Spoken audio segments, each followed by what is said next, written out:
وعلى آله وصحبه ومن تمسك بسنته إلى يوم الدين وسلم تسليما كثيرا أما بعد.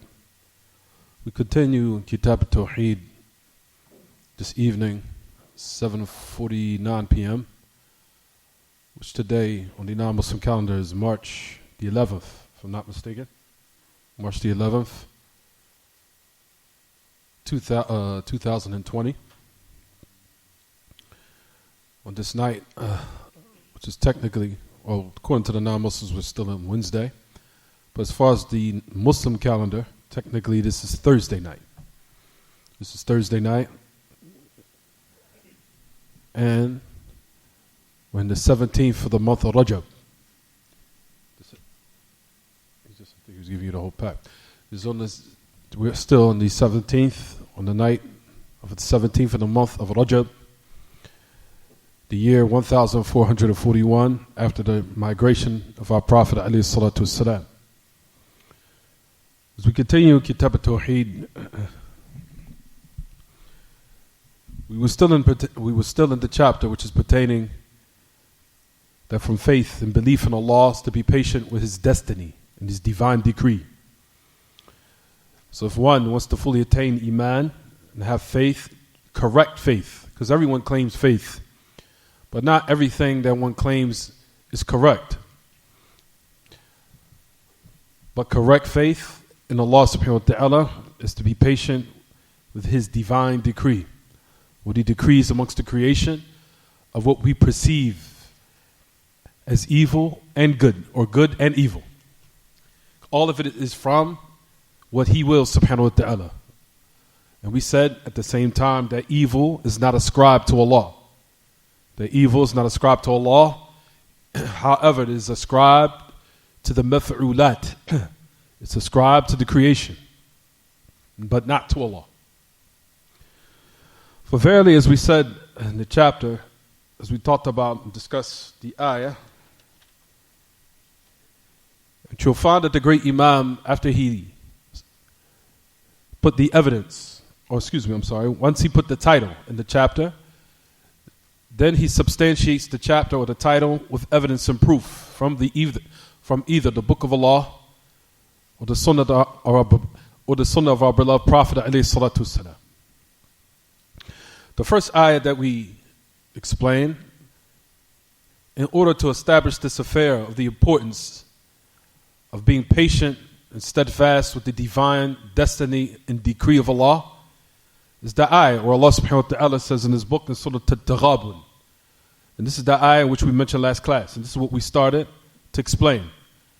If you look in the ayah, as it says, whoever believes in Allah, then He guides his heart. As it says in Surah At-Taghabun, ayah number 11.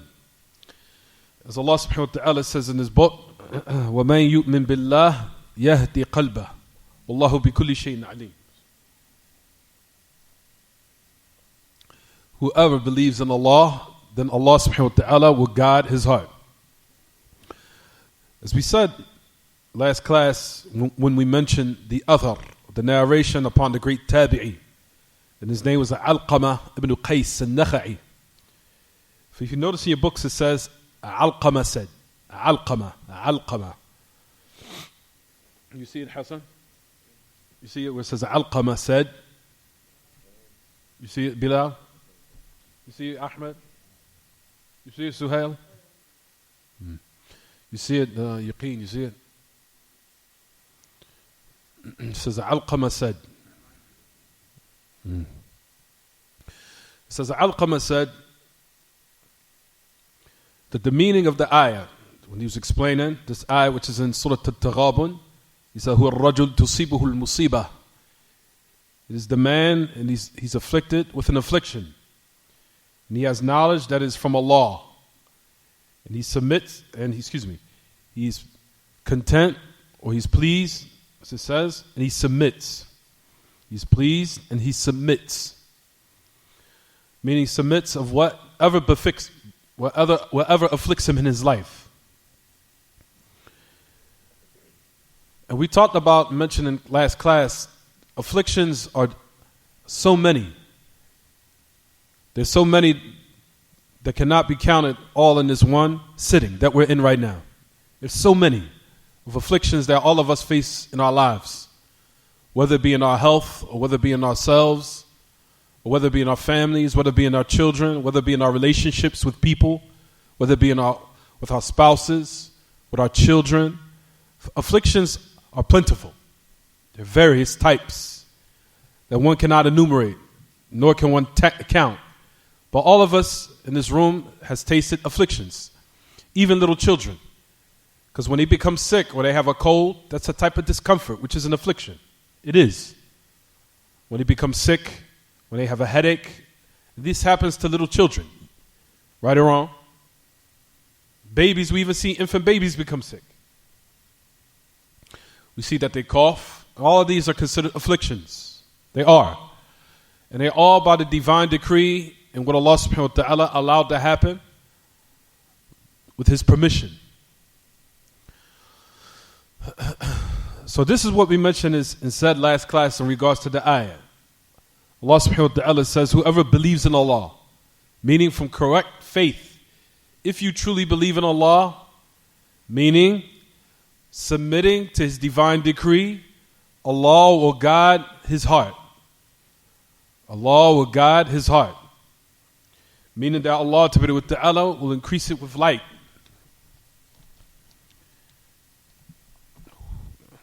That He will increase it with light. And He will increase it and augment it with faith.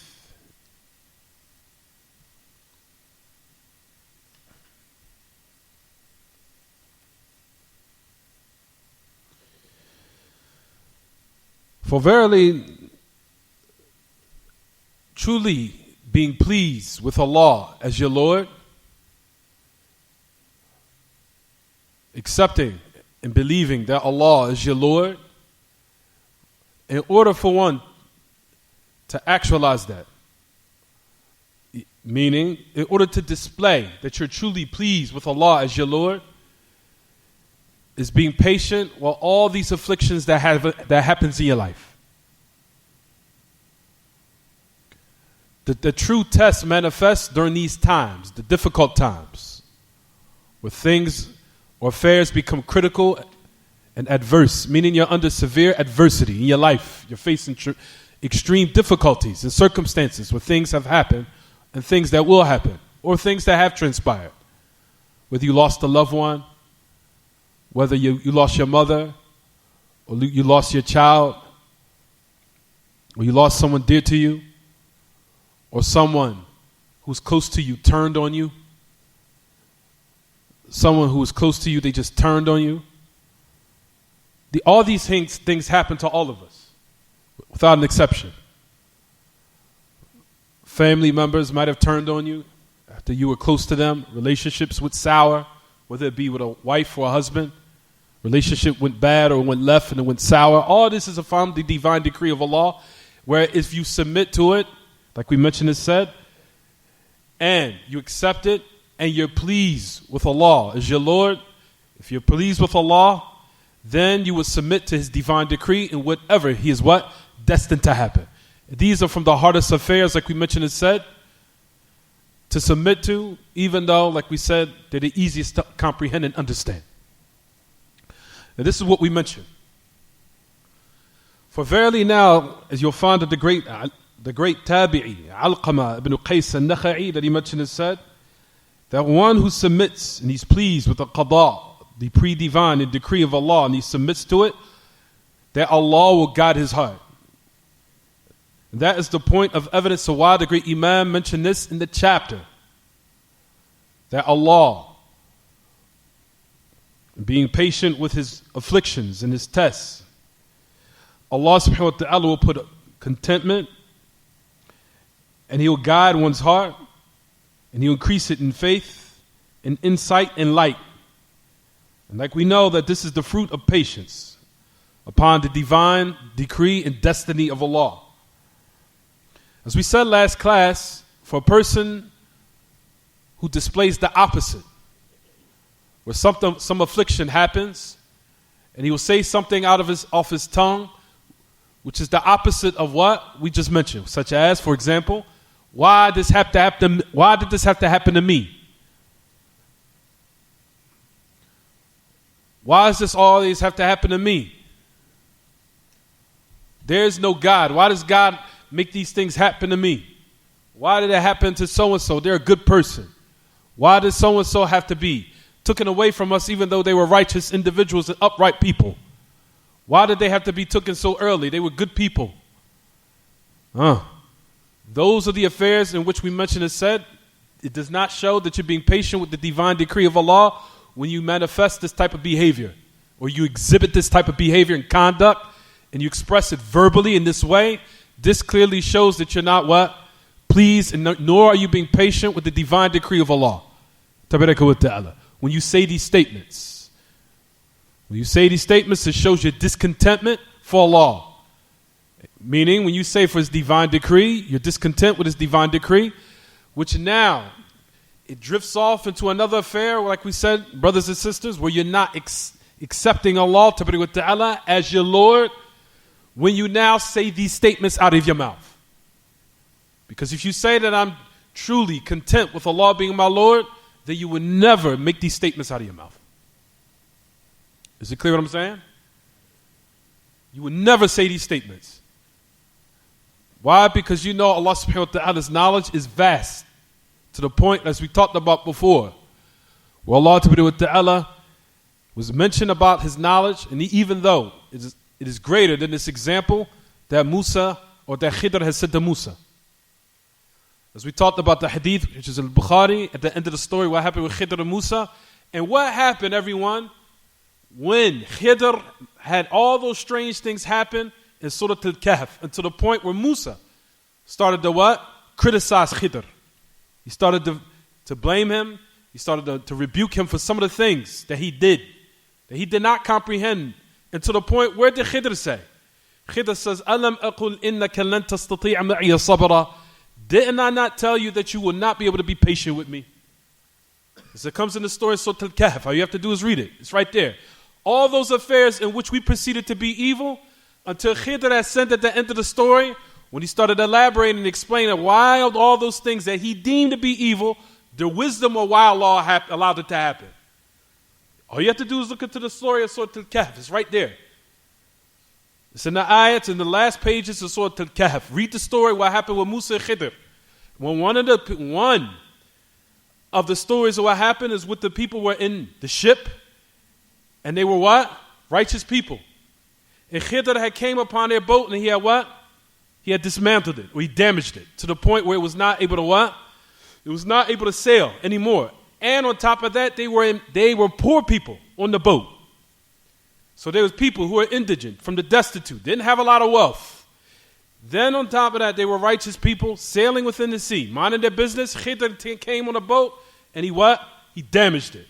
Until Musa said, why did you do that? These are people who are good people and they're poor. Why you damaged their boat? What did Khidr say at the end of the story, everyone? What did he say? I damaged it because there was something, other people behind it that were pirates. So you perceived it to be something what? Evil. And he says that every pirate, if they see a ship that's intact, they attack it. They plunder it and loot it.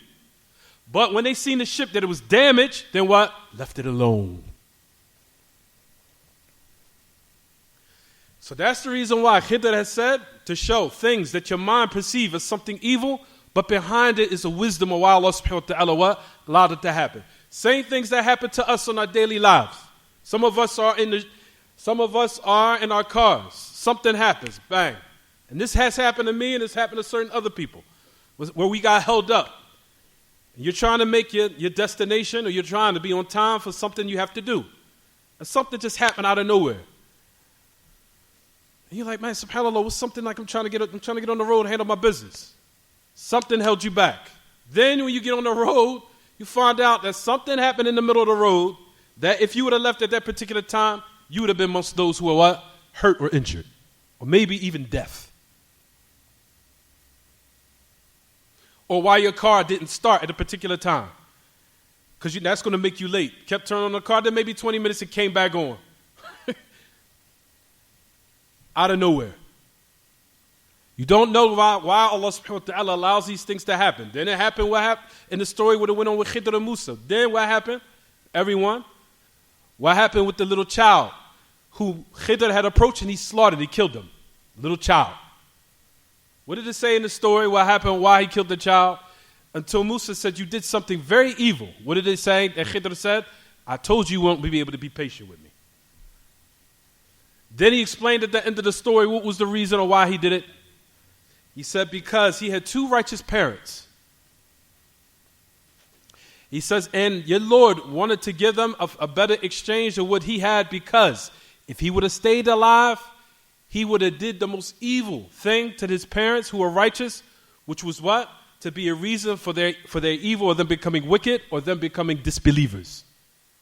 And your Lord wanted to give a better exchange for their righteousness and uprightness. So the child was taken away until Allah subhanahu wa ta'ala wanted to replace them with something better. All these stories is teaching us that we don't know the wisdom of why things happen. Maybe your child that died at the age when you first gave birth to the child, that might have been the child that might have caused you to deviate. Or that might have been the child that caused you to fall into disbelief in Allah. Or might that have been the child that might have what? Stressed you to the point you might have become or rendered weak in your religion. You don't know the wisdom behind until the end of the story. I'm not going to mention all of what happened with Khidr and Musa, but until Khidr said at the end of the story, what did he say to him? He said, the knowledge I haven't been given to the knowledge you've been given, Musa, is no more than that woodpecker in which you see tapping its beak in the ocean. He said, that is the knowledge with me and you have been given in comparison to the vast knowledge of Allah ta'ala. And the vast knowledge of Allah is greater than the example that he set of the vastness of the ocean or the sea. Is it clear, everyone? So people have to realize you don't know why the hikmah of Allah, why certain things happen in our lives. We don't know. We don't see it. All our sight is in tune to what's in front of us. Never in tune to what's far-sighted or what's going to be maybe something that might be an effect on your life or something that have a tremendous impact on your life in the future. We always look focused on what here and now. Not having that far-sightedness of why certain things were to happen, that if that thing would have remained, it might have caused some damage in our lives. Is it clear, everyone? Who knows why your mother might have been taken away, or your child might have been taken away, or to the end of it. So these stories, ya ma'ashal ikhwa, is to teach us. Even in the ayat of Surah Al-Kahf, those ayats are there to teach us how the divine decree of Allah ta'ala from its secrets in which we do not know. In which sometimes we perceive things to be a thing that might be detrimental to ourselves, but in actuality is something good. Is it clear, everyone? Jayyid. So that's the reason why it says, whoever believes in Allah, meaning submit to His divine decree, Allah ta'ala will fill his heart up with light, insight, iman, faith, light. And that will be the what? That will be the fruit of patience upon the divine decree of Allah subhanahu wa ta'ala. And that the opposite of that will cause the opposite, meaning that you show your hatred or your disgust for Allah's divine decree. When you say, why this had to happen to me? There is no God. Why God allowed this to happen to these good people? There is no God. Why I have to be why did my mother have to be on crack and I had to be a black baby with dark skin? And I've heard all the nonsense. I've heard all the pathetic nonsense that people say out of their mouths due to their ignorance or due to their corrupted belief system that they have in their minds and in their hearts. Why did I have to be born black? Why couldn't I be born light skinned? Which is one of the most pathetic, most superficial, pathetic statements I've ever heard. Why couldn't I be born a person with a faster metabolism or skinny? Yahi, you don't know what Allah subhanahu wa ta'ala, why He creates certain affairs for certain people, that might be their test, that the fact that you light skinned might be your test. You don't know what your test is and how it will be.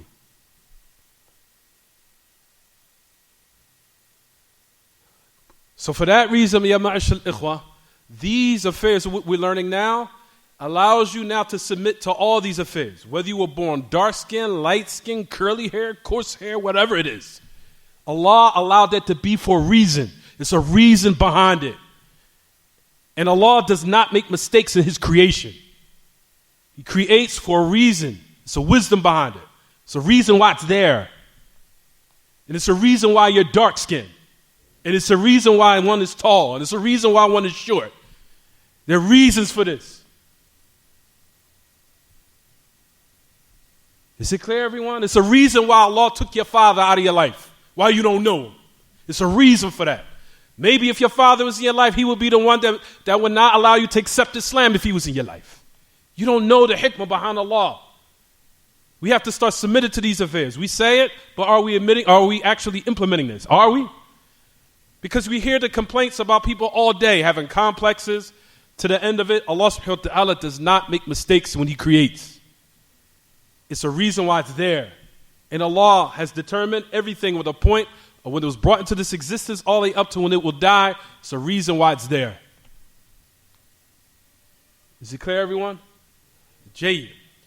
So that's the reason why we focus on these matters, to show the support, the utmost importance of it.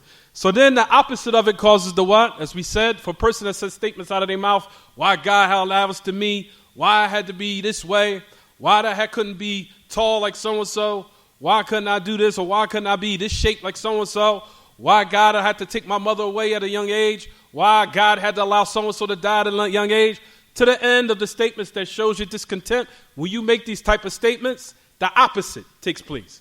Where Allah subhanahu wa ta'ala will render your heart weak and render your faith weak.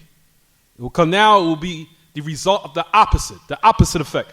Where even the great Imam Sheikh Salih Fawzan mentions this. He says, أَمَّا الَّذِي يَجْزَعْ فَإِنَّ ذَلِكَ يُسَبِّبُ الْعَكْسِ يُسَبِّبُ عَمَى قَلْبِهِ وَاضْطِرَابِ نَفْسِهِ فهو يكون دائما في اضطراب وقلق أما المؤمن فهو مرتاح. To the end of it.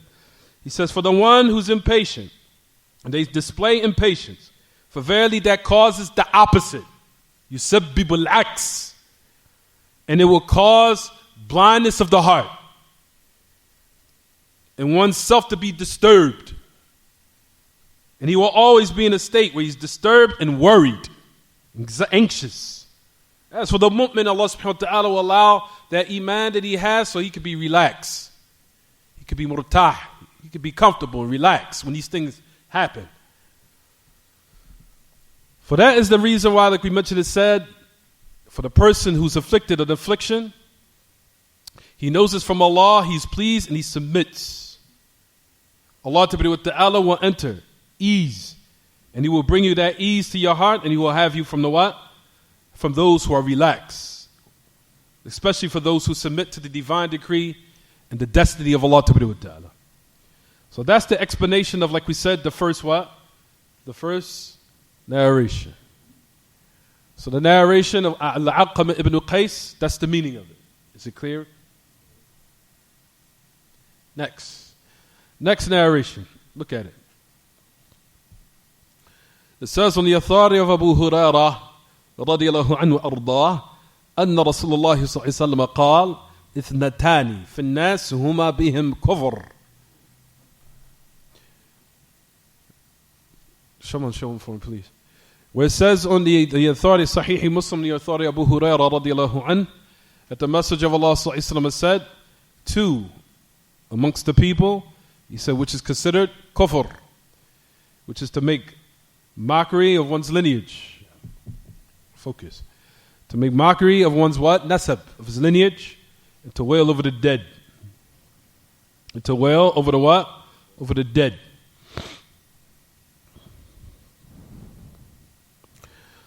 As we talked about before, we said last class, the meaning of kufr here is what, everyone? Kufr of the actions. Kufr of the actions.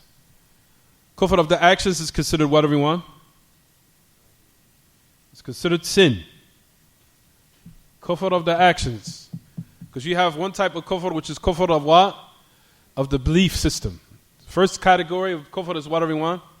The kufr of what? Belief. The kufr, disbelief of the belief system. That will take you out the fold of Islam. What's the first category, Musa, of kufr? What will that do?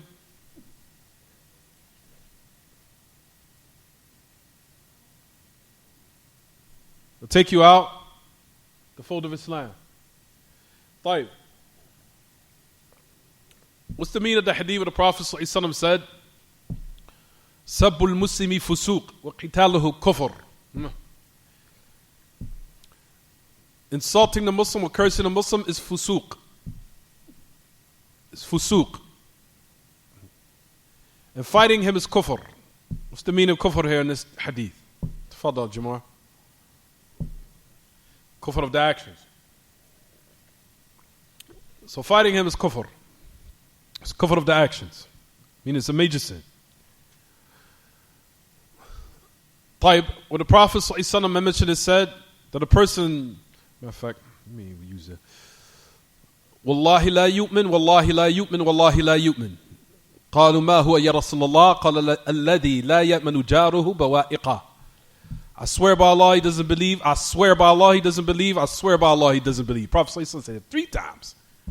And he swore by Allah, and he mentioned that that person doesn't believe. So that would necessitate that the person is out the fold of Islam if you was to hear that statement. Wouldn't you think?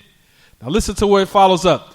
Who is he, O Messenger of Allah? The one that his neighbors, or the harm of an individual is not what? Or his neighbor is not safe from the harm of his what? Of his other fellow neighbor that lives close to him. He's not safe from his harm. طيب, when the Prophet ﷺ said he doesn't believe, that's negating what? Iman, which necessitates what, everyone? Kufr. What kind of kufr is this? What kind of kufr is this, Bilal? Kufr of what? The actions or the kufr of the belief? What is it, Abdullah? It's kufr of the actions. Kufr of the actions. Means it's a major sin. Major sin. طيب, Prophet ﷺ said, none of you truly believe until you want for your brother what you want for yourself. طيب, what kind of, the Prophet ﷺ negated faith here. Huh? What is it? Sukur. What kind of, what would you say here? What kind of disbelief is this? Is it of the actions or is it of the belief system? So that means you're a kafir. So if you're a selfish individual, you don't want for your brother what you want for yourself, that means you're not Muslim anymore. Is that right?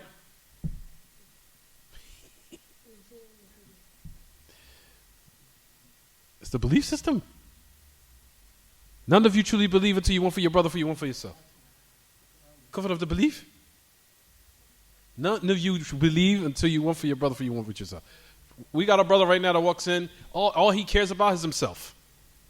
Don't care about nobody else. But he prays 5 times a day and fasts a month of Ramadan. What do we say? He's out the fold of Islam.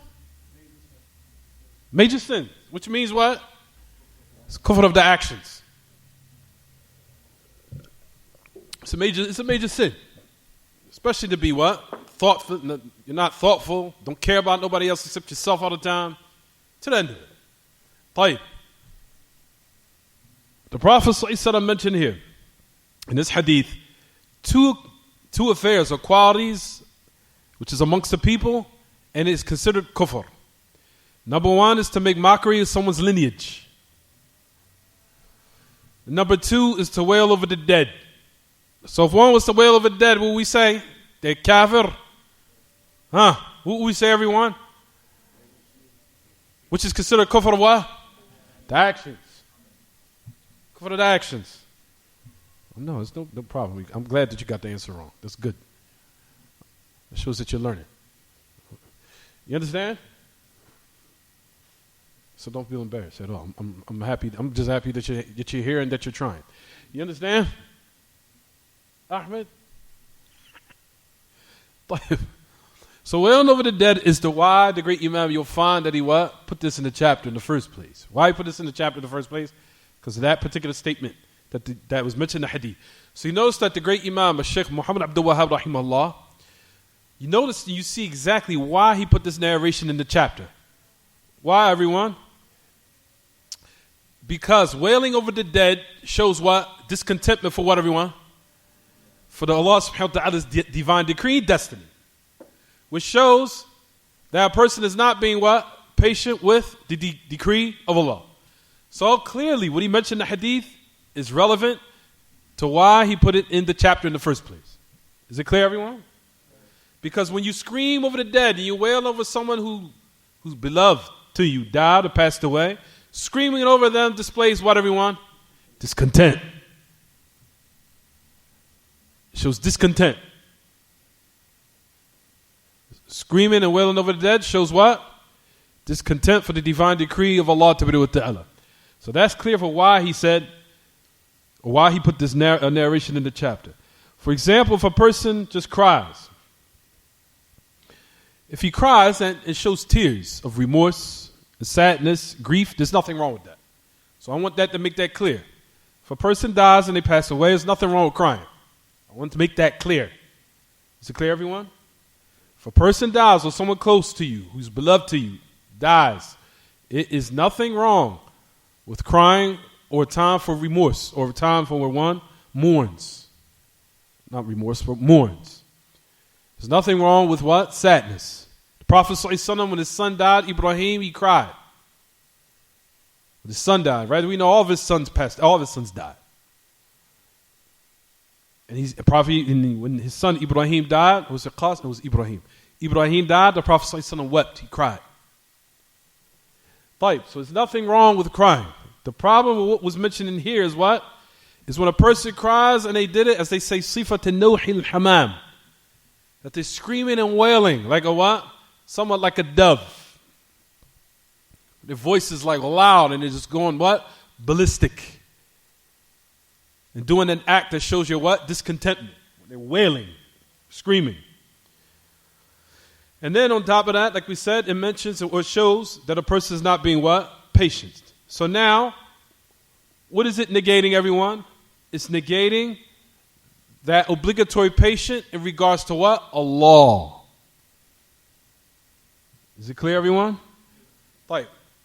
We mentioned last class, so we can remind each other, that patience in regards to Allah and patience in regards to what took place are both separate affairs. We said this last class. Didn't we not? In regards to Allah, one has to be what? Pleased. And he has to be what? He has to be pleased and he has to be what? Patient. Is it obligatory for you to be thankful? What did I say? What did we say last class? I sent. If something happens of affliction in your life, anything, bad relationship, bad wife, bad husband, something happened, you became sick, or your child, or something happened, no matter what it is, or something, you might have been bankrupt, or you might have came home, your house burnt down, to the end of it, to all the other afflictions that people are tested with these days. May Allah protect us and you from that. Taib. In regards to Allah subhanahu wa ta'ala, it's obligatory to be what? Pleased with Allah, or what He's allowed to happen, and to be what? Patient. We said the highest level in regards to Allah is to be what? Thankful. Is it obligatory? No. It's not obligatory. As far as being what? Thankful for that affliction in regards to Allah. But it's what? Highly recommended. If one could do it, that's the highest of faith. How many of the people that we know, their house burned down, you come home, the house is burned down. Sallallahu alayhi wa sallam. That's for Allah subhanahu wa ta'ala for well-being. Taib. Something that happens. Come home, you arrive, see what you see. In regards to Allah subhanahu wa ta'ala, it's obligatory to be what? Pleased and patient. That's obligatory. Taib. What will now be allowable is the second category of what took place, which was painful. So in this particular instance, one can be what? One can cry and show their what? Their sadness and grief for a certain situation. Nothing wrong with that. So you have the first category, which is pertaining to Allah. So obligatory to be what? Patient, to be what? Pleased. Then you have the second category of what happens in regards to the creation. We said what? Depending on the circumstance of what happened, of course we know, it could be something good, of course, or it could be something what? It could be something evil. For example, what takes place with some of the actions of the creation? Somebody steals, somebody kills, murders. Of course, we hate these acts. Rather, Allah subhanahu wa ta'ala is obliged upon us to hate these type of actions that take place amongst society. To hate murder, to hate drinking, to hate stealing, lying, to the end of it. Those affairs we're supposed to what? Detest. For those affairs, like we said, brothers and sisters, dependent on the situation, either one is pleased if it's something good or if it's something that's disobedience and anger. It makes Allah angry, meaning from the actions of the people, then one will have to what? Detest it.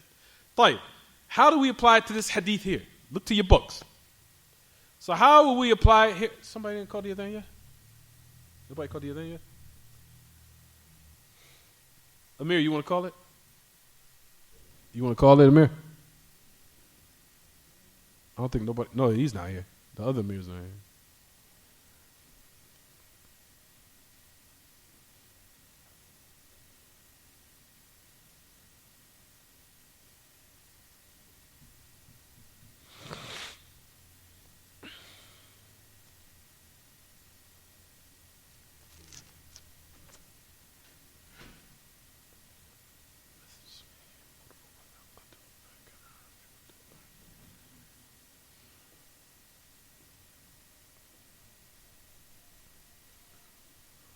Allah Akbar, Allah Akbar.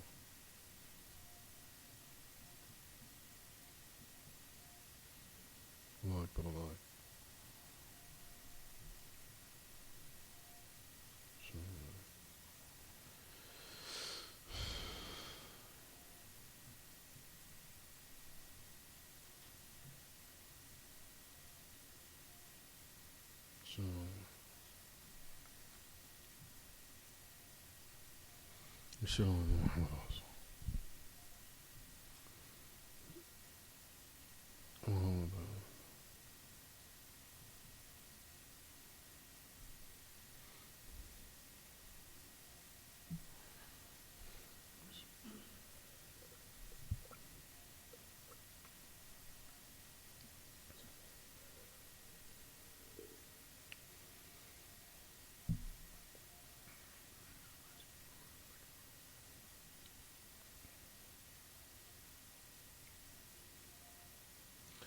اللهم رب هذه الدعوة التامة والصلاة القائمة آتي محمد الوسيلة والفضيلة وبعثه مقام محمود الذي وعدته.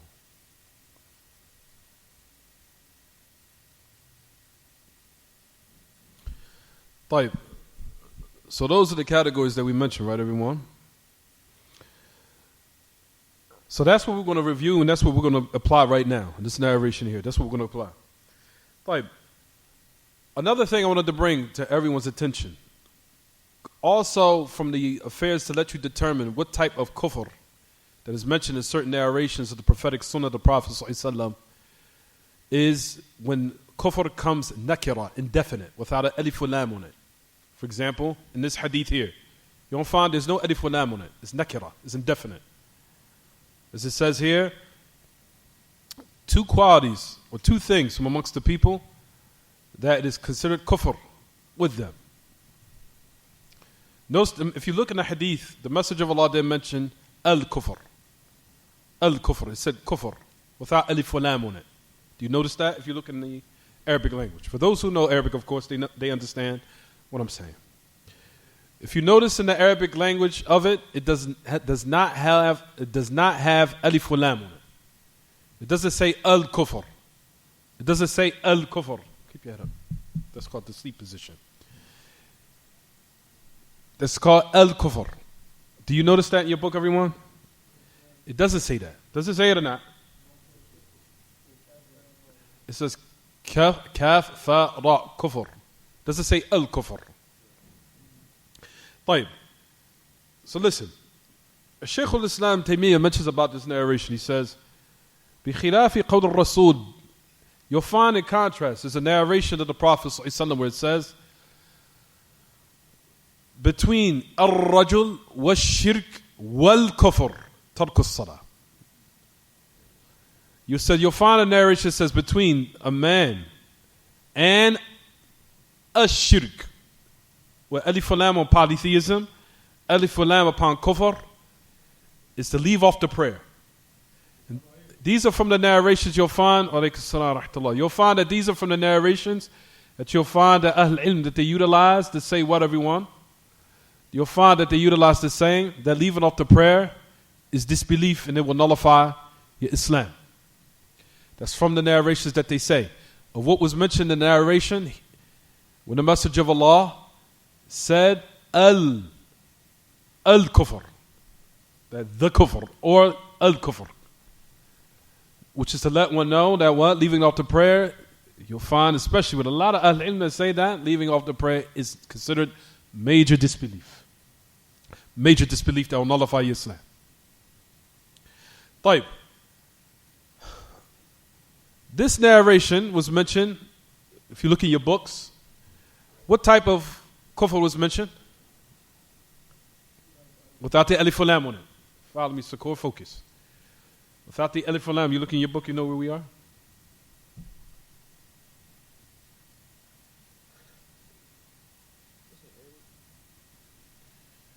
Look in it where it says there are two people, there are two qualities or two things from amongst the people that is kufr. Read that. Find it for me. Focus on the part where it says disbelief. Okay? Do you find it or not? Do you see it or not?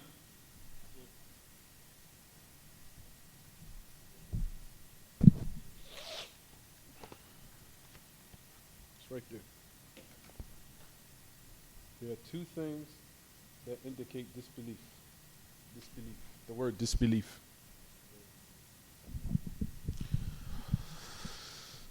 So it says disbelief. What does Shaykh al-Islam say about that one word right there? He says the word disbelief came here indefinite. He says which does not indicate that the person who does it has left the fold of Islam. Of course, if he makes it halal, it's something different. But we're talking about the origin, which is to let you know that this type of kufr that's mentioned in this hadith here, does it nullify your Islam or not, everyone? Does it?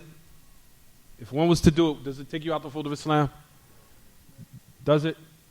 Does it take you out the fold of Islam, Suhail? طيب.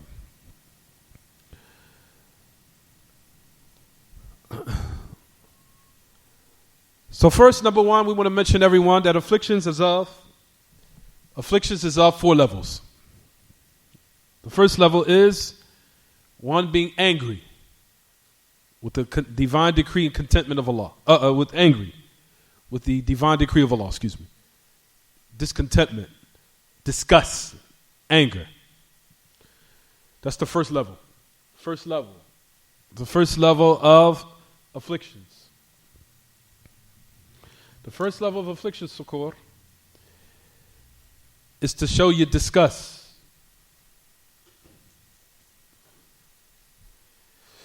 That you show your disgust or your hatred either with your heart. That you, for example, that you're angry with Allah. That you're angry with Allah. Or you're angry with His discontentment, with His decree, Or that you're angry with His decree. And this can end up in disbelief if one is not careful.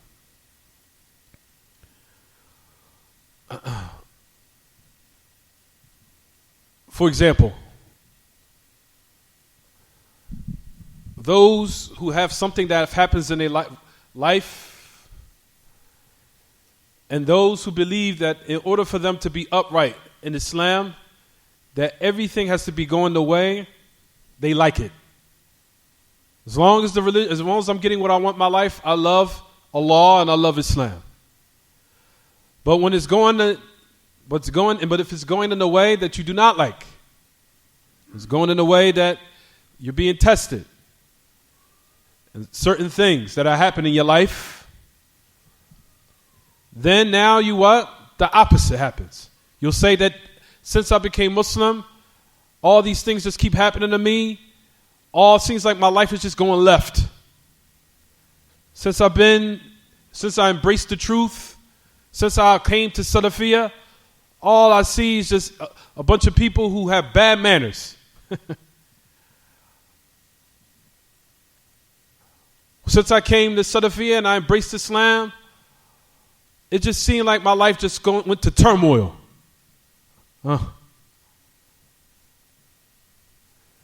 As we know that the greatest of afflictions, brothers and sisters, what is the greatest of afflictions? I want to ask everyone.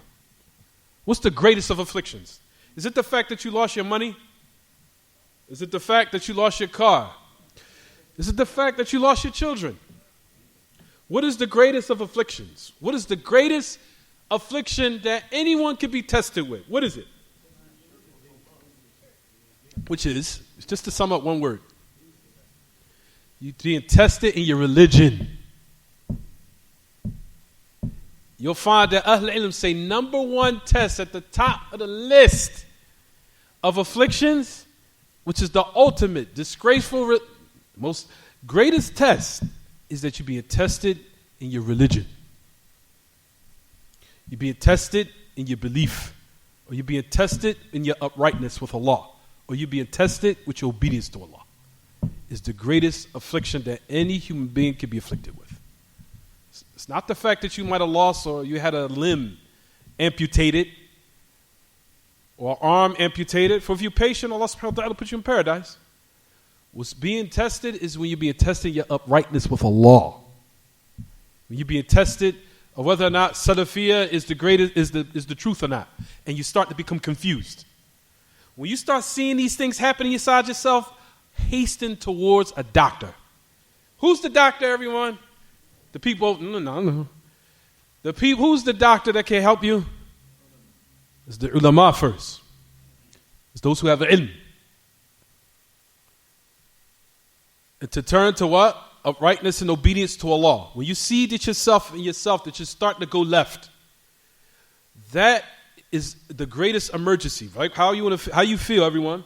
How do you feel when, of course, when a person starting to see that they're becoming severely sick within their body to the point where they're starting to have breathing problems, you rush and hasten towards the emergency room, right? Type. How many of us, when we start seeing that we're starting to get weak in our religion, we don't do anything? That is the greatest emergency that you should be taking seriously out of anything. That's your survival of this world and the hereafter. And you're being tested in the key element what will make you successful in the hereafter. You're to being tested in that is the greatest of all afflictions. Is it clear or not clear? So now the fact that you're being tested where for example, you're being tested with girls. You're being tested with women. You're being tested with men, where women are sneaking around with boys.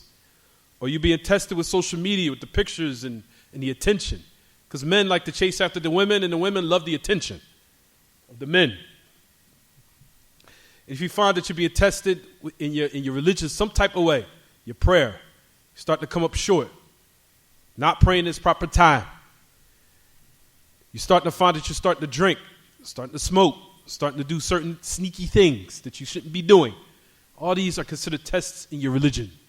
And the greatest of all those tests, before all those sins, at the head of all of them, is the fact that you're now inclined towards some type of disbelief in your belief system. That is the greatest of all of them. That you're starting to sway and be inclined towards something else. Either due to lack of knowledge of certain matters because you don't have knowledge of it, or either due to what? Some type of doubt that's been casted in your heart due to something happening. Because I've heard a lot of people out there, they'll say, well, I don't mess with the Salafis because a couple of people cheated me. I know a couple of Salafis, they laughed at me.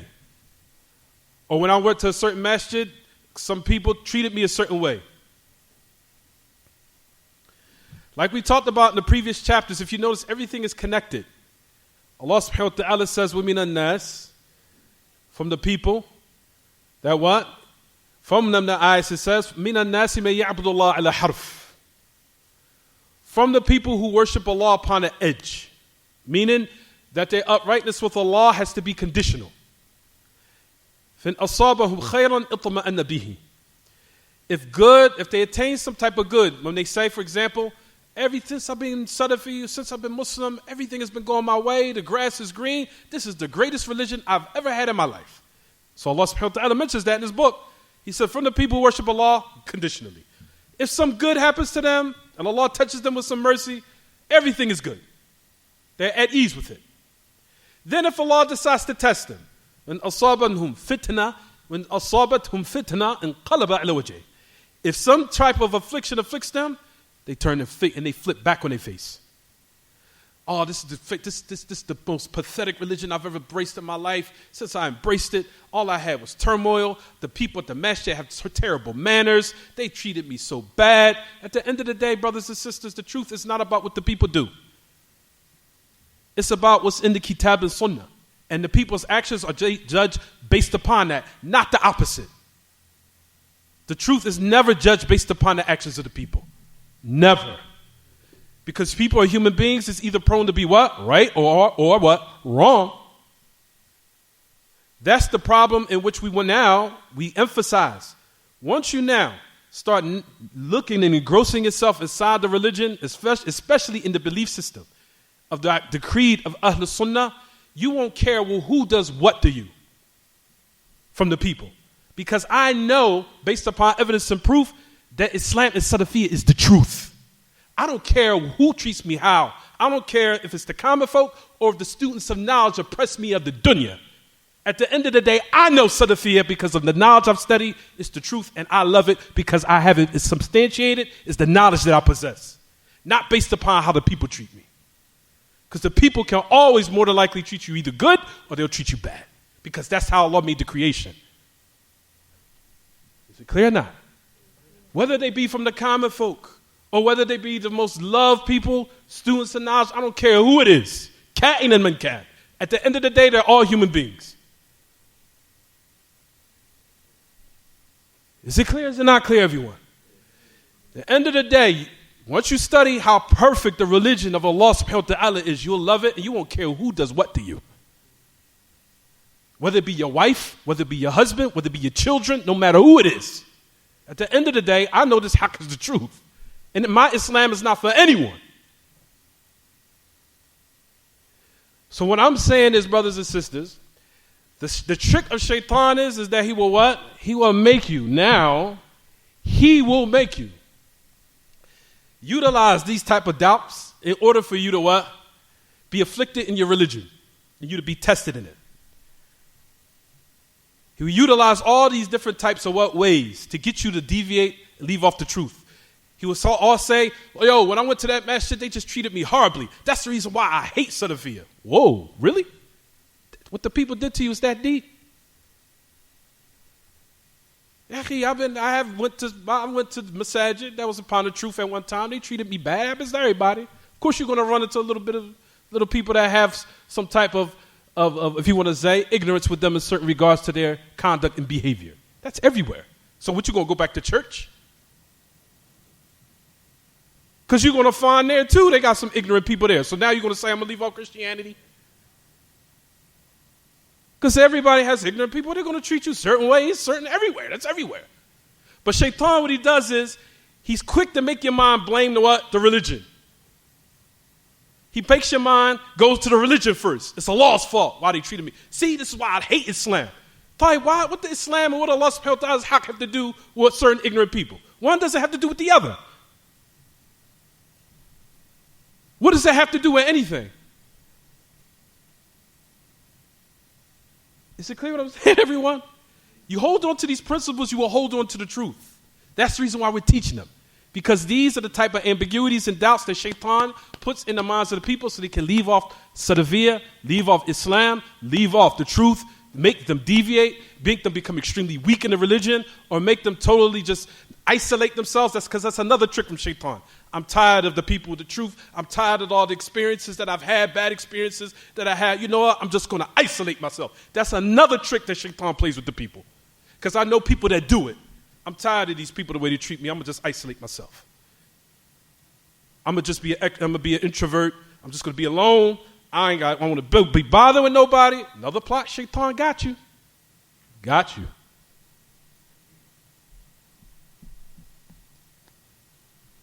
This traps of shaitan is so many. If you learn these principles of what we're studying now, you can be on guard to when he tries to trick you.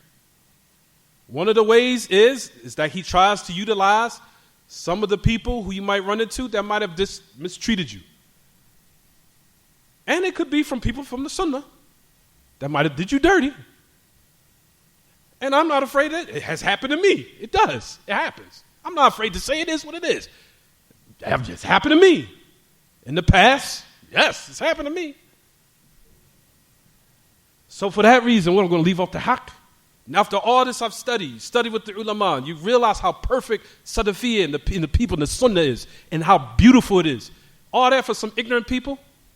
It's not even that deep. You don't have that much control over me to leave off the religion, the haqq. Nobody should have that much power over you. I don't care how bad they treated you or how much bad character they showed you or bad treatment they displayed, even though we still speak out against it. Because Ahlul Sunnah does not condone bad behavior and mistreatment of people. We don't. But at the same time, don't let shaitan utilize it in order to trick you, to fool you, to now you falling into something that's what? Worse. Because that person might go on about their day, remain steadfast upon the truth, make tawbah while you deviated. And I've seen it happen. They might have made tawbah, khalas, I didn't mean to talk to them that way, I'm sorry. You know, they have remorse and they try to rectify their affairs while you deviated and went back to church. So who fell into what worse? Huh?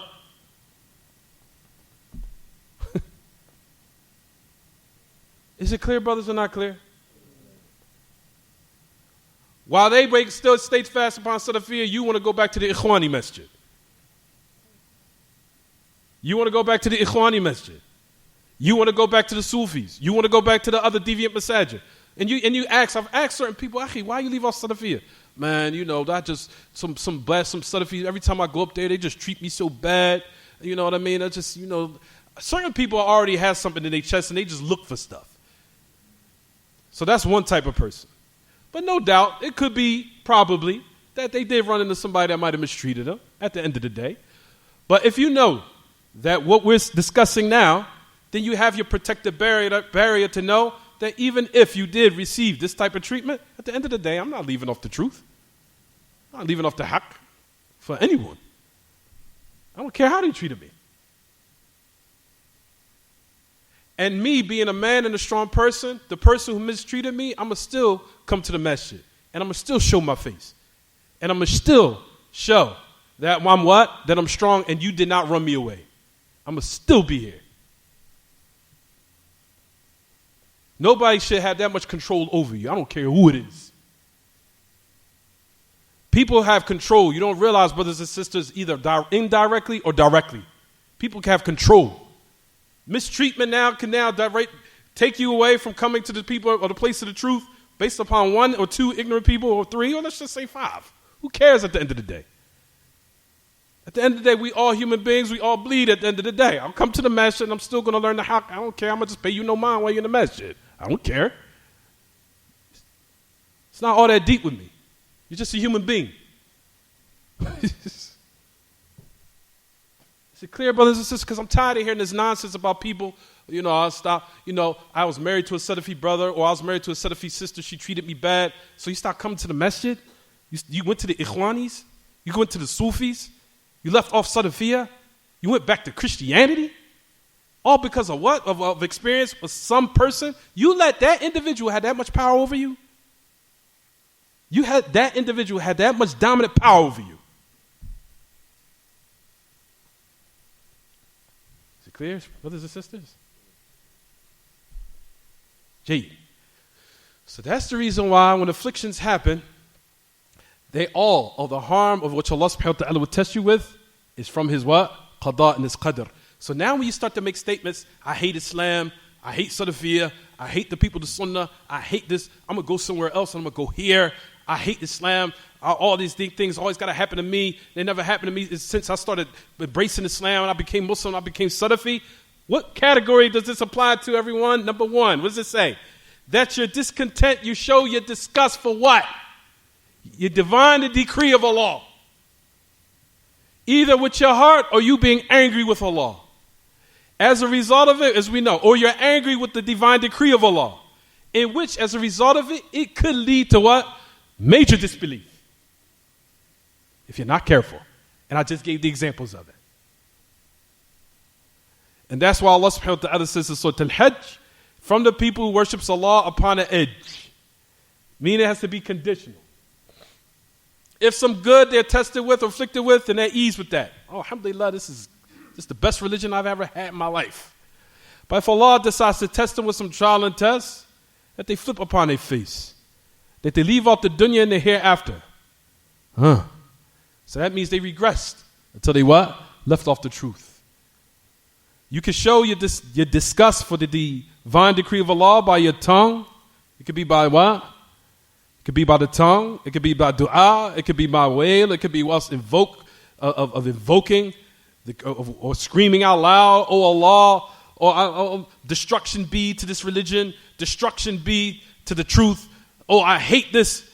Those type of what? Statements. So that could be what? It could be verbal with your tongue. Or it could be what? With actions. For example, by smacking your face, ripping off your clothes, pulling things off your body. All these affairs shows you disgust for the divine decree of Allah subhanahu wa ta'ala. Is it clear or is it not clear?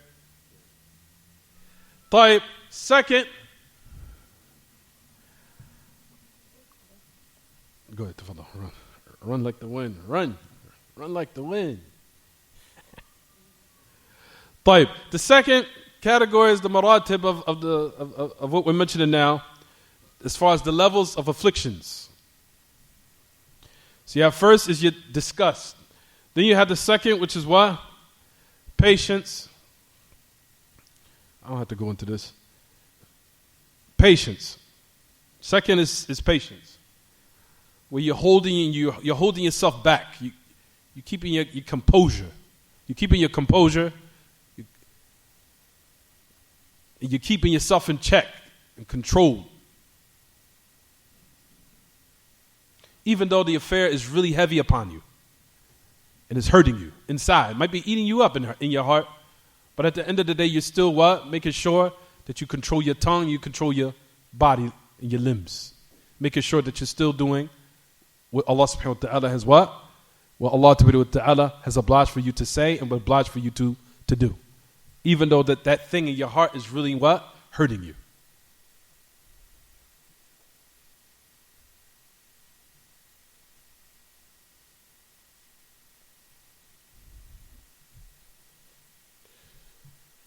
That's number two. As far as in regards to afflictions, number three is a higher level than that. Is that you be pleased with the affliction.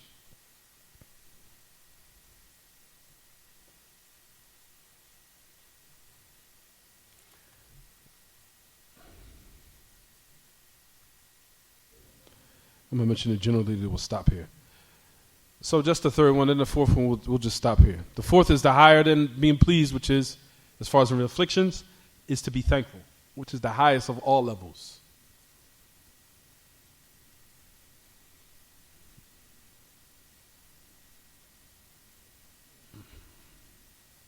Which is what? Being thankful.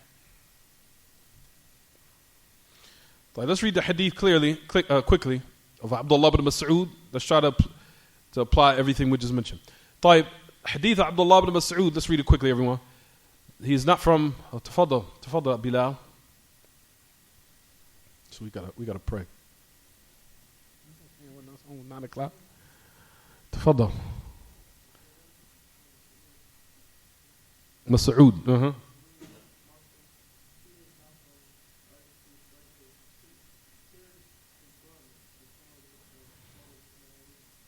Jayyid. He is not from us who strikes his face, or strikes his cheeks. Or face, and cheeks.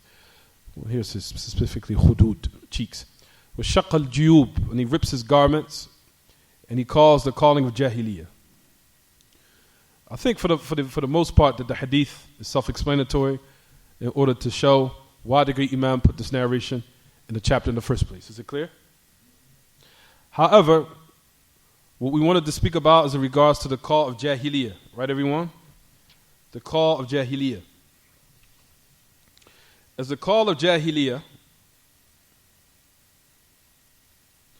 that is very general for a lot of affairs, in which a lot of people do not understand that this narration is comprehensive for all of those meanings. The calling of Jahiliyyah is so many. Can someone give one example? It's easy. What's the call of Jahiliyyah?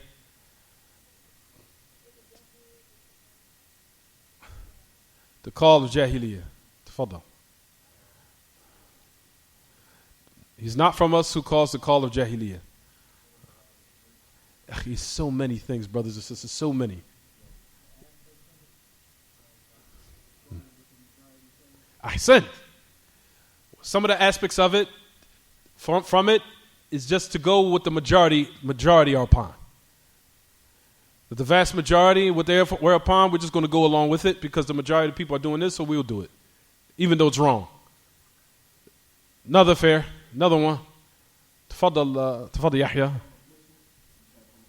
From anything. No, not from afflictions, not necessarily. Generally, the call of Jahiliyyah.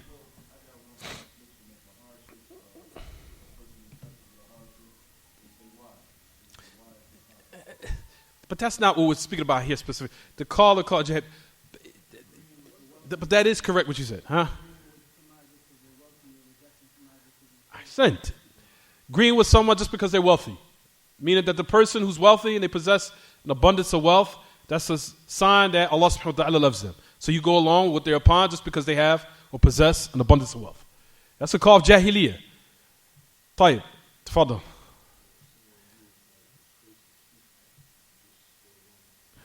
Persuasive speech, even though what they're calling to is what's incorrect. But the fact that they just decorated with embellished high eloquence or level of eloquence in their speech, you just follow them because they sound like they're saying what is true. Fine. I will give some examples. From the examples of the call of Jahiliyyah is black nationalism. Calling to black nationalism is a call of Jahiliyyah. That the black man is the superior man and everyone else is inferior. He's the original man that God put on this earth, and that the original man is the one that's superior while everyone else is inferior. Or the white man is the devil. That's a call of Jahiliyyah. You went from one extreme to another extreme. You understand? Fine. Or the call of white nationalism. White nationalism, that white people are superior and that everyone else is inferior. That the black people are just created for slavery and just for what? For them to do some type of oppressive work for the white man is also considered the call of Jahiliyyah. Or, for example, Arab nationalism. Arab nationalism, likewise, is the call of Jahiliyyah. From examples of call of Jahiliyyah, that you're from such and such area of Delaware. I'm from southeast, you're from northeast. Based upon that, I'm better than you. I'm superior, you're inferior. Because I'm from this part of Delaware and you're from this part of Delaware. Or, for example, I'm from this part of Chicago. I'm on the western side, you on the eastern side. That makes me superior, makes you inferior. And if you come upon my land, I'm going to kill you. Those are calls or affairs of Jahiliyyah that the message of Allah prohibited. Or that another affair of Jahiliyyah is, for example, that I'm better than you based upon the fact that you're light-skinned and I'm dark-skinned. Or I'm dark-skinned and you're light-skinned. That's a call of Jahiliyyah. Or the fact that I'm tall and you're short. I'm better than you and I'm more superior, you're inferior. Based upon your size or your weight. That's a call of Jahiliyyah. If you're called Jahiliyyah, then I'm from the fact that I'm from such and such nationality. My nationality, I'm from this country, you're from this country. That makes you inferior and that makes me superior over you. That's a call of Jahiliyyah. All these affairs are the calls of Jahiliyyah that the Messenger of Allah ﷺ highly prohibited. Because he attached that quality to something of pre-Islamic ignorance in which Allah subhanahu wa ta'ala came to eradicate and decimate. To rid the people. Why? Because it causes the people to what? Hate each other. And to want to kill each other based upon these affairs. Or to think that you're better or more superior than someone based upon these affairs. And all these affairs destroys the what? The unity and the love for people based upon it. And like we know, based upon history, it will even lead to what? Bloodshed and oppression. And I think that's self-explanatory. Is it clear or is it not clear? Tafadal Yahya.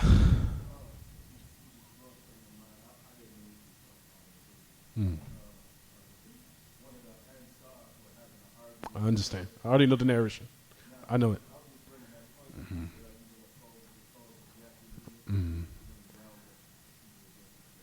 I know. So those affairs of what we're speaking about are all calls to the call of Jahiliyyah.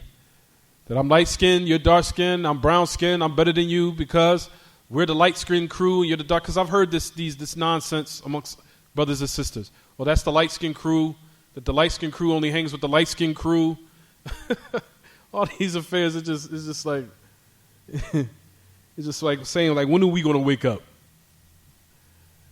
That's the light-skinned crew, or that's the dark-skinned crew, or that's the curly-hair crew. Or those the crew we only stick together who has long hair, and those who have prestigious jobs. We're the only ones that hang around with no one else. All these matters are matters of what, everyone? Jahiliyyah. The affairs of Jahiliyyah. If you utilize these matters to look down upon someone, to think that you're above someone and you're superior to them and they're inferior, or that you utilize it to look down upon people or to criticize them, or to think that they're lowly, or they're people with no significance, they're just lowly, pathetic people in your eyes because they don't possess these qualities, or they don't come from this background, or they don't come from this lineage, or they don't have this type of wealth. All these are the affairs in which the Messenger of Allah said are from the affairs in which Allah subhanahu wa ta'ala will put people in the hellfire if they do not rid themselves of these qualities.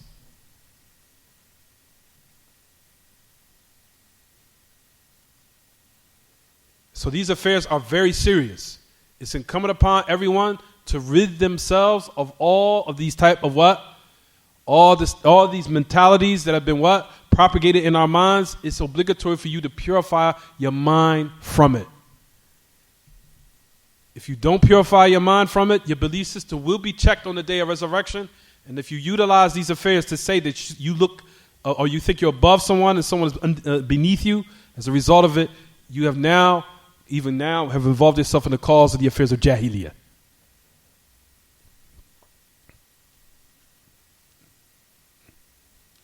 As the Prophet ﷺ said, "Man ta'azza bi'azaa al-jahiliyyah." I want to say that narration. But the message of Allah ﷺ was one narration that says, "Man ta'azza bi'azaa al-jahiliyyah fa'a'idduhu bihani abi wa la tuknu." The Prophet ﷺ wanted to uglify in the eyes of the people all of these affairs that we just mentioned, from nationalities, backgrounds, color, race, skin texture, body shape, size, color, whatever it is, money, wealth, to look down upon people based upon this. This is what the message of Allah said. If whoever calls to these type of calls, man ta'azza bi'azaa al-jahiliyyah, let him bite on the private part of his father. And don't let it go. وَلَا تُكْنُوا. Let him bite on the private. فَأَعِدُّوهُ بِهَنِي أَبِي. Let him bite the private part of his father. The Messenger of Allah said it, this type of language, in order to what? To show highly condemned these type of affairs are. How pathetic they are, how lowly and how filthy they are. For you to be looked down upon a person based upon your skin color, or based upon your skin texture, or your hair texture, or your clothes, or your possessions, or your wealth, or your nationality, whether you be Arab, whether you be non-Arab, whether you be from Southeast Delaware, Northeast Delaware, West Philly, South Philly, for you to look down and think you're superior or inferior, or someone's superior over someone based upon these affairs, they are the most ugliest and filthiest of matters. These affairs are very, very detestful with Allah subhanahu wa ta'ala. The Prophet ﷺ said, Bihani abi. Hanu in the Arabic language means farj, means private part. The private part, hanu. Bihani abi. This is to let you know and put in perspective how filthy the call of the Nation of Islam is, and how filthy the call of the Ku Klux Klan is, because everyone is on the opposite side of the extreme. But it's the same methodology. Whether it be the Nation of Islam, this is to let you know how filthy their belief system is. And this is how to show you how filthy the Ku Klux Klan belief system is, how filthy and disgusting it is, and how filthy it's disgusting to think you're going to kill or shed someone's blood because he's from the southeast part of a certain city at the end of the day that you don't even own. But just the mere fact he's from this city, I'm on this city, and he comes on my turf, I'm going to end his life. Based upon what? Because he's not from the hood you from? So you took his life? Is it that serious? Prophet ﷺ came to eradicate all these affairs, brothers and sisters. Every single last one of them. I'm being patient with you that you eat the crackers this time. Tell you understand? I'll bring the narration about the private part of his father. I'll bring that in because that narration is authentic. I will bring it, inshallah. Tell you. Anything, stop here. Anything about the lesson? Tafadhal.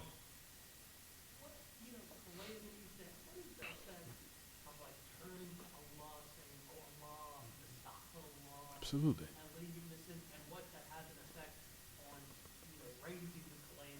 Ahsan. Who does? That the people that our brother that he mentioned has said about the calamities. That calamities that if they're good thoughts. The calamities that if they afflict the people. And that the reason for why these things are happening amongst our societies, that people, you see the hysteria, or if you want to say mass hysteria now due to I think it's went from a pandemic to epidemic now.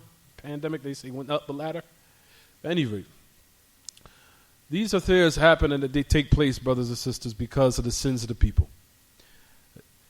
That the only way that these things will be removed is if the people will stop doing their evil and that they turn the tawbah to Allah subhanahu wa ta'ala. To me, what was going on as far as the certain virus that's being passed around, or whatever they say, if you compare it to the plagues of the past, this is nothing. This is absolutely nothing. You had plagues of the past, if you studied the history of it, there was people that was dying. One day, if you look into some of these histories of the Salaf of the plagues that they were afflicted with in certain countries, then one day 8,000 people would die. 8,000. Some of them were hundreds of thousands were dying in weeks. So the plagues of today, of the past, was tremendous. Those type of plagues are from the soldiers of Allah subhanahu wa ta'ala. Because nobody knows the soldiers of Allah except Him. From His soldiers is these what? These plagues and these sicknesses. We're not like the kuffar or the non-Muslims who say that it's due to natural causes. The Muslim that the proper belief system knows that these things happen due to their sins. That's how you have to look at it. If you look to your sins, now it's incumbent upon everyone individually to turn to Allah subhanahu wa ta'ala and ask Allah to what? First, number one, rectify your affairs. Rectify your affairs with Allah. If you're on social media, if you're sneaking around on social media, doing certain things you shouldn't be doing, stop doing it. If you're lying or you're cheating or you're now coming up and neglecting responsibilities that you have, start now to try to rectify it. If you're coming up short in certain matters, especially by praying your prayers on time, start praying them on time. All these are the reasons of why Allah subhanahu wa ta'ala will raise the calamities of the people. But now, like I said, and I said this last year, you see the affairs becoming so critical where the people have now ripped the affair or ripped the quality of shyness off of them. It's like people openly brag about their sins now. Like it's just open. And the people want to wonder why these things happen the way they do. All you have to do is look on social media and see openly how people brag about sins. And they have no shyness with it. And we know that these are the affairs of why, or these are the reasons why Allah subhanahu wa ta'ala allows nations to be what? Destroyed in the past. And it could be the reasons of why they'll be destroyed today. For whatever we are doing wrong, the only way that the calamity will be raised is proper tawbah to Allah and returning back to the truth. That's the only answer. Stop doing what you're doing. If you're doing something, indulging in something that's displeasing to Allah, stop doing it. Turn to Allah and ask Allah, make night prayer. And ask Allah to take whatever you are being tested with in your religion to be removed from your heart. Whatever you think that you're loving so much of some type of sin, and shaitan has decorated it in your eyes, ask Allah subhanahu wa ta'ala to remove it from your heart by number one, is stop doing it. That's the first step. Number 2 is to make proper tawbah to Allah and making those conditions and fulfilling those conditions, especially if it's a major sin. Number 3, start doing extra obedience. Extra obedience and uprightness, in which Allah subhanahu wa ta'ala mentioned in his book, وَالَّذِينَ جَاهَدُوا فِينَا لَنَهْدِيَنَّهُمْ سُبُلَنَا وَإِنَّ اللَّهَ لَمَعَ الْمُحْسِنِينَ. That Allah ta'ala says in his book, those who strive in our cause, we will most definitely guide them to the straight path. Verily, most definitely, Allah subhanahu wa ta'ala is with the muhsineen. So brothers and sisters, all you have to do is go on social media. Look to all the bragging of sins that we see from our brothers and sisters. I see it every day. Sisters putting, and brothers putting profanity, vulgar speech, obscenities, brothers with beards, kufi on, sisters with overhead abayas. And then I have my sisters, and I'm not going to lie to you, my family would say, see, this is what's going on amongst our people. And you look, you be like, that's an overhead abaya sister speaking like that? The B word, the A word, the F word, the P word. And I'm like, whoa. Overhead abaya, you're supposed to be shy. Supposed to be shy. And this is how you speak it. You're supposed to be a person that's what? Displaying and showing what? Shyness. And that you're not this type of person. And then you look on them like, that's a Muslim talking like that? The same thing with brothers. Brother with a long beard, prostration mark, big giant picture of himself. And then he's conversing with women, having conversations with women right on his page. Women, whole lot of them. Has sisters following them, and he's talking directly to them. I've seen it all. I even seen sisters over at the bias talk about how it's going to be very successful for one to be a Libra this month. They're going to be a Capricorn. A Capricorn and a Libra, really, sister? You know those beliefs nullify your Islam, even though you got overhead abaya on? Those type of beliefs nullify your Islam. Takes you out the fold of Islam. Nullifies it. Done. The mere belief that you're a Capricorn or a Leo or whatever it is, or Sagittarius, whatever it is. And they do it openly. And then they wonder why when these things happen, when our lives go left, things are not going our way. You got to reflect on what's going on. You got to look at what your hands earn. You have to.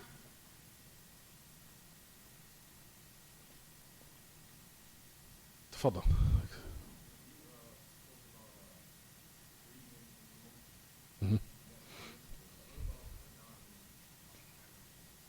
There's nothing wrong with that.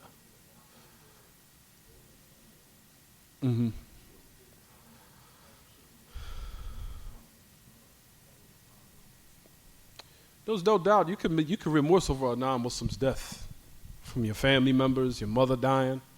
Absolutely. Absolutely. Prophet ﷺ, when Abu Talib died. Abu Talib died in the state of kufr. But the fact that he did a service to him, and the fact that he had remorse for where he ended up.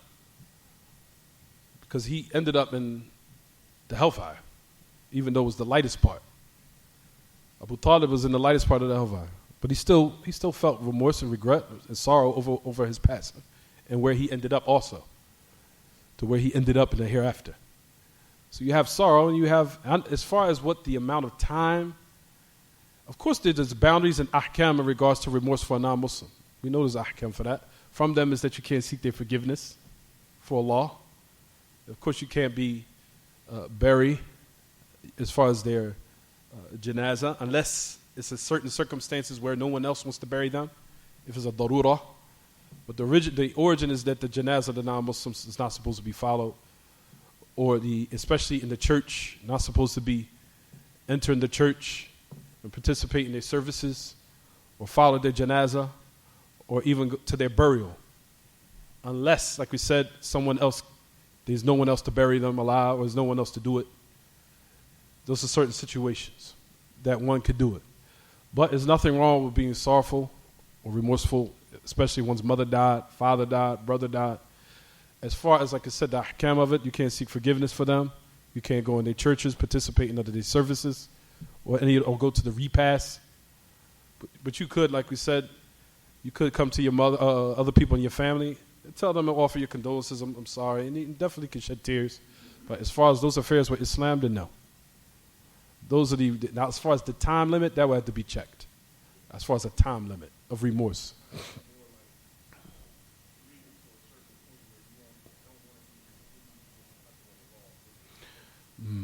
Same things.